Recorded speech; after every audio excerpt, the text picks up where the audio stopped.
filmez pentru voi. Acesta e un ștopit care plenevește tot timpul și nici face nimic, doar mănâncă și stă culcă.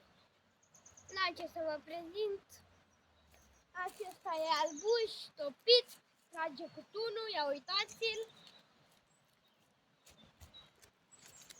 Îl vedeți? Albuș!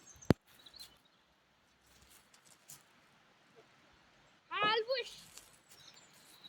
Hai! Albuș! Hai! Vrei mâncare! Îl lăsăm puțin singur.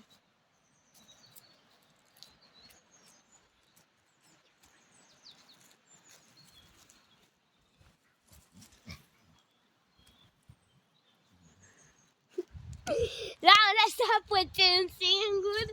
Îl văzut și eu că eram aici pe scaun și mă uitam la el. Da. Stați puțin că mă duc până la cabană. Am revenit. Așa. Hai. Albuș. Trage unul.